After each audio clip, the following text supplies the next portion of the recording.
নাইমুল হক আজাদ জানতে চেয়েছেন কোরবানির নিসাব পরিমাণ সম্পদ সম্পর্কে বলবেন। কতটুকু সম্পদ থাকলে কোরবানি করতে হবে? কোরবানির নিসাব হলো যাকাতের নিসাব। একজন মানুষের কাছে 595 গ্রাম রূপা বা তার সমমূল্য যদি থাকে তাহলে তার উপরে কোরবানি বর্তাবে, এবং সেই নিসাবটি হলো বর্তমান বাজার মূল্য হিসাব করলে আপনার 595 গ্রাম রূপার যে মূল্য আছে সেটি হয়তো 40 বা 50 হাজার টাকা বা তার কাছাকাছি ফিগারে থাকবে।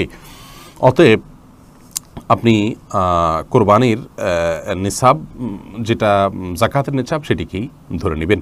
যদিও এর আগে আমরা শুরুতেই বলেছি যে কোরবানি যে ব্যক্তি করার সামর্থ্য রাখেন তার উপরে কোরবানিটি বর্তায়, এর জন্য নিসাব কোনো আবশ্যক নয়, এমনটি মত দিয়েছেন সৌদি আরব ওলামা ইকরাম এবং অন্যান্য মাযহাবে।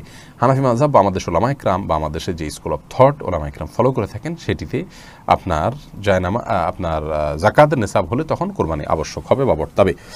এমডি সোহেল জানতে চেয়েছেন কোরবানির গোশত ফ্রিজে রাখা যাবে কিনা। হ্যাঁ, কোরবানির গোশত ফ্রিজে রাখতে পারেন, কোনো অসুবিধা নেই। তবে ফ্রিজে রাখার উদ্দেশ্যেই যেন কোরবানি না হয়। কোরবানি করার পর গোশত থাকলো থেকে গেল সেগুলো রেখে দিলেন ফ্রিজে, অসুবিধা নেই। এমডি জাহিদুল ইসলাম জানতে চেয়েছেন আকিকা না দেওয়া থাকলে কি কোরবানি দিতে পারে? আকিকার সাথে কোরবানি কোনো সম্পর্ক নেই, দুটো সম্পূর্ণ দুই ধরনের ইবাদত। আকিকা না থাকলেও কোরবানি দিতে পারেন, আকিকা না দিলেও কোরবানি দিতে পারেন। এর পরের প্রশ্ন করেছেন মাহবুব আলম, আপনি জানতে চান মৃত আত্মীয়র নামে কোরবানি করা যাবে কিনা। মৃত আত্মীয়ের নামে কোরবানি করা যাবে, এ বিষয়ে গত নির্বাচিত প্রশ্নোত্তর লাইভে আমরা বলেছি মৃত আত্মীয়ের নামে কোরবানি করা যাবে। রাসূল আকরাম সাল্লাল্লাহু আলাইহি সাল্লামের তরফ থেকে তার ওয়াফাতের বহুকাল পর আলী রাদিয়াল্লাহু তাআলা কোরবানি করেছেন, বাইহাকি মুসনাদ আহমদ শবিন হাজিকে বর্ণিত হয়েছে, সেজন্য মৃত ব্যক্তির পক্ষ থেকে কোরবানি করা যাবে। কোন ওলামা ইকরাম বলেন যে জীবিত ব্যক্তির নামের সাথে অ্যাড করে এটা করতে হবে, যদিও জমহুরগণ সাধারণভাবেই মৃত ব্যক্তির তরফ থেকে আলাদা কোরবানি করার পক্ষে মত দিয়েছেন, জায়েজ আছে। মালিক শাহ জাইন আপনি জানতে চেয়েছেন যারা কোরবানি দেয় সেসব আত্মীয়কে কি কোরবানির গোশত দেওয়া যাবে?